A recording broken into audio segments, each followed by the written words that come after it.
Hello guys, this is Big Funky and welcome back to my YouTube channel.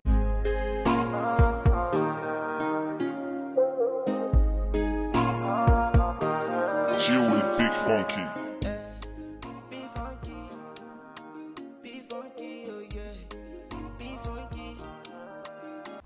Welcome back guys.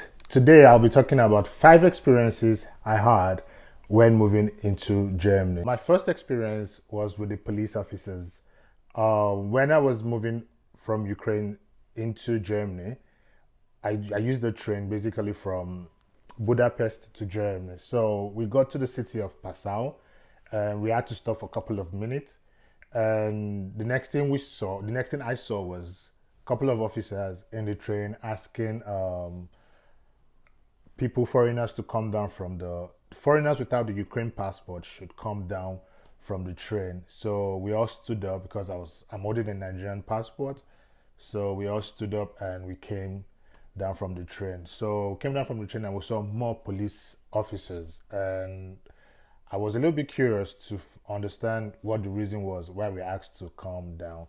So we got surrounded by police officers, all of them with guns. We all got surrounded by police officers, and I panicked a little bit because I'm a Nigerian and I don't really trust police officers.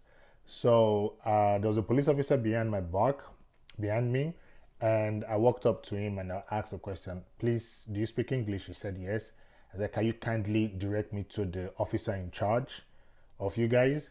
And he pointed to the officer. I walked up to the officer and I was like, "Sorry, do you speak English?" He said yes.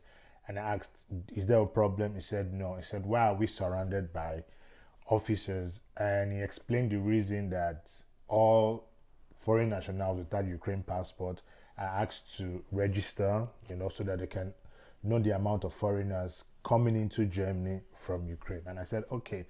And I told the man in charge, and I said, if this is the case, I'm not comfortable with the police officer with a gun standing behind my back. What if he makes a mistake? You understand? We are not running away. We have nowhere we are running to. So the idea of us being surrounded doesn't make me feel comfortable.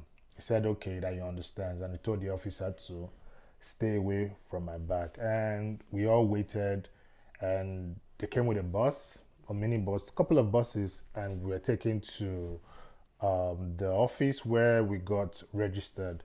So moving forward, after we got registered, we took another train and we went to the city of Hamburg. And when we got to Hamburg, it was quite late. It was early in the morning, very early in the morning. We got to Hamburg, I can remember, and we got an hotel and where to stay. So we woke up in the morning, took breakfast, and we said, okay, let's go into the street of Hamburg and look around and look for the immigration office where we're going to get registered. So we took a walk around trying to, get familiar with the city. And one thing I also noticed was the loud sirens of police cars. They were all going like every minute, loud sirens, and it didn't really sit well with me. Why the sirens going off? In my head, I was expecting there's a crime going on somewhere, or there's something going on, and I got to ask a couple of people, and we were told that it's a normal thing, and like it's really, really, really, really, really loud. And I'm the kind of person that don't really like noise. And where I'm coming from, police don't turn on their sirens unless they're in pursuit or they're going for something really serious. You get so, and I was like, if there's nothing serious happening, why blow off the sirens? It didn't sit comfortable with me, anyways, because I don't like noise. That's my first experience. And my second experience with the Germans. So there are nice Germans and there are the rude ones. In every country, we have the nice and rude people. So I don't really have much experience with those people, but these are the things I noticed. And the nice ones are really nice, and the ones that are rude are really, really, really rude. Well, anyways, I'll say I'm happy because from where I'm coming from, I learned how to deal with people that don't like, you know, my skin, like people of my own skin, and they don't feel comfortable with us. So I I've grown a thick skin towards those kind of how will I say, towards this kind of attitude. Let me use the word attitude, this kind of attitude. So I'm used to it. So when I meet a white person, who isn't comfortable with my color, I just walk away and ignore the person. I have no reason to reply back to you or to make you see reasons why you are who you are. Everybody's going to be who they are, you understand? So I'm not going to stand in front of you and argue with you while you are who you are. You understand? This is you. So I'll let you be. That's my own experience. And also to the nice people, I would say they're nice because they opened up their homes for refugees, people coming from Ukraine, gave them a place to stay while they get back on their feet and all that. So I must recommend that, and respect to that also. And the German government too did a fantastic job because it's not easy catering for millions of refugees from another country and all the stuff. They did a great job.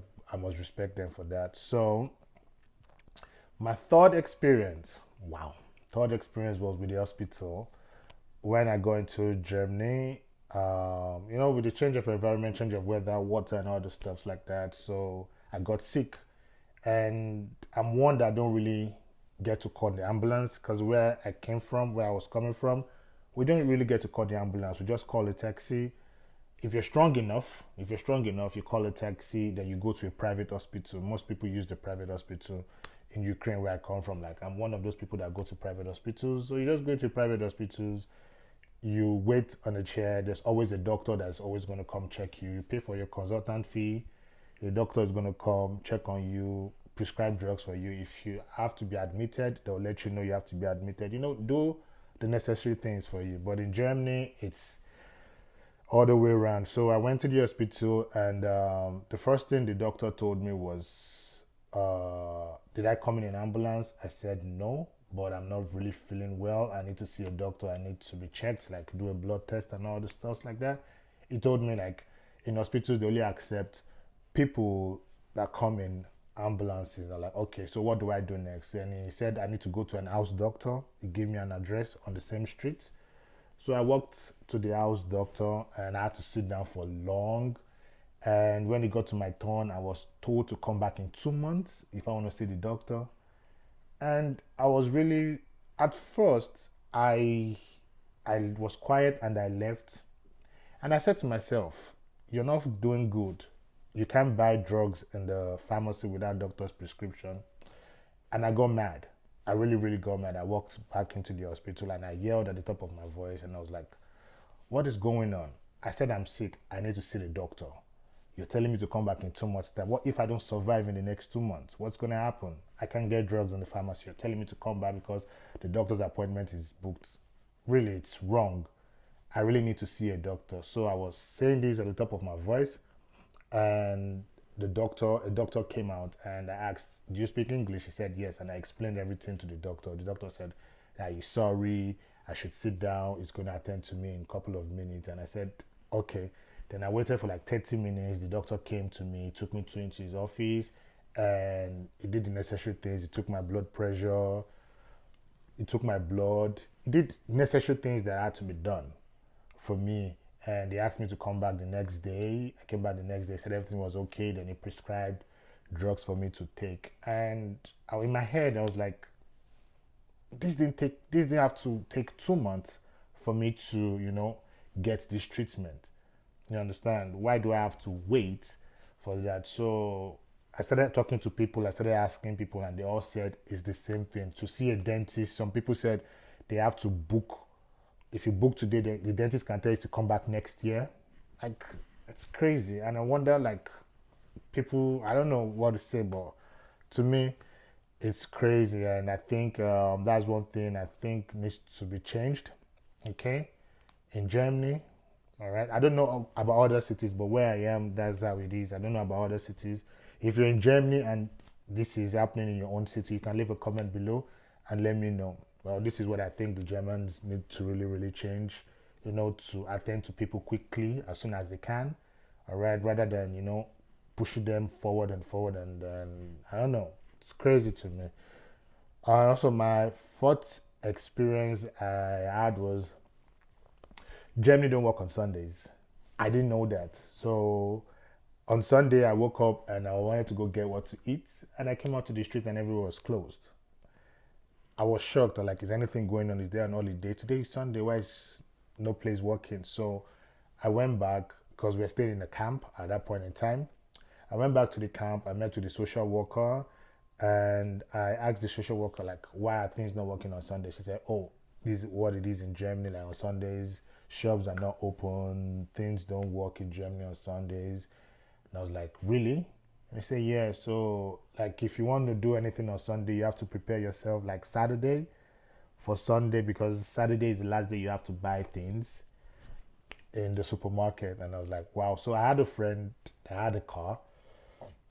I called him, I explained things to him, and he said, "Oh, in Netherlands, there's a place in Netherlands that works on Sundays." I'm like, okay.